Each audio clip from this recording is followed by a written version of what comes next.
लोकतंत्र को पूरी तरह मजाक बनाकर रख दिया है। यह लोकतंत्र की हत्या है। इस चुनाव अधिकारी पर तो मुकदमा चलना ही चाहिए। क्या इसी तरह चुनाव कराया जाता है? दोस्तों, यह शब्द हमारा नहीं है, यह शब्द सुप्रीम कोर्ट का है। सुप्रीम कोर्ट ने कहा है, वह भी चंडीगढ़ मेयर के चुनाव के मामले में।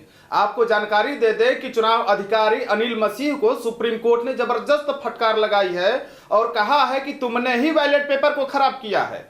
सुप्रीम कोर्ट ने चुनाव आयोग से सवाल किया है कि क्या इसी तरह चुनाव आयोजित करते हैं आप? लोकतंत्र को पूरी तरह मजाक बनाकर रख दिया है। यह लोकतंत्र की हत्या है। इस चुनाव अधिकारी पर तो मुकदमा चलना ही चाहिए। दोस्तों, सुप्रीम कोर्ट ने आदेश दिया है कि मेयर चुनाव के पूरे रिकॉर्ड को जब्त करके हरियाणा हाई कोर्ट में रखा जाए तथा बैलेट पेपर और वीडियोग्राफी को संभाल कर रखा जाए।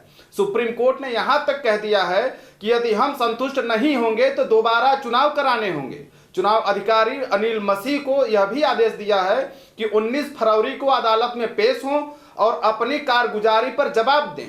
दोस्तों, आपको बता दें कि चंद दिन पहले ही चंडीगढ़ में मेयर का चुनाव हुआ था। उसमें एक वीडियो वायरल हुआ था जिसके अंतर्गत चुनाव अधिकारी खुद बैलेट पेपर पर स्याही गिराकर विपक्षियों के 8 बैलेट पेपर को खराब करके भाजपा को जितवा दिया था। वीडियो वायरल हुई और मामला तूल पकड़ता चला गया। इसी बीच इंडिया गठबंधन के संयुक्त कैंडिडेट कुलदीप कुमार ने सुप्रीम कोर्ट में याचिका दायर कर दिया कि भाजपा के द्वारा चुने गए मनोज सोनकर को हटाकर दोबारा चुनाव कराया जाए। आपको बता दें कि चंडीगढ़ मेयर के चुनाव में 36 वोटों में से 20 वोट आम आदमी पार्टी और कांग्रेस के गठबंधन को मिला था, जबकि 16 वोट भाजपा को मिले थे। लेकिन चुनाव अधिकारी ने कहा कि आम आदमी पार्टी और कांग्रेस के गठबंधन के 8 वोट इनवैलिड पाए गए और अब आम आदमी पार्टी और कांग्रेस गठबंधन के पास केवल 12 वोट बचे हैं। इसलिए बीजेपी चंडीगढ़ मेयर के चुनाव में जीत गई है। लेकिन वायरल वीडियो में स्पष्ट दिख रहा है कि चुनाव अधिकारी द्वारा स्वयं बैलेट पेपर खराब किया गया है।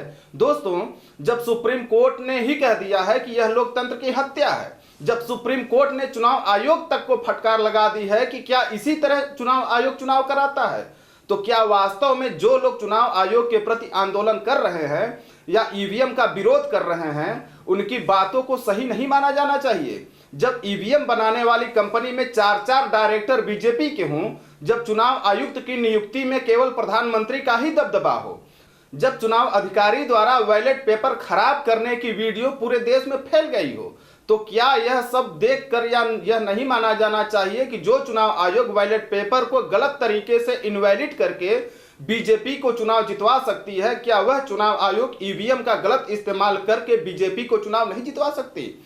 और अगर चुनाव आयोग लोकसभा चुनाव में धांधली नहीं करने वाली है, तो क्यों मोदी सरकार चुनाव के ठीक पहले ऐसा विधेयक लाई जिसके तहत चुनाव आयुक्त पर उसके कार्यकाल के दौरान किए गए किसी भी गलत सही कार्य पर किसी के द्वारा एफआईआर तक नहीं कराया जा सकता, जबकि वह चुनाव आयुक्त प्रधानमंत्री के पसंद से नियुक्त होगा। वह चुनाव आयुक्त प्रधानमंत्री के इशारे पर गलत तरीके से चुनाव में धांधली भी कर सकता है।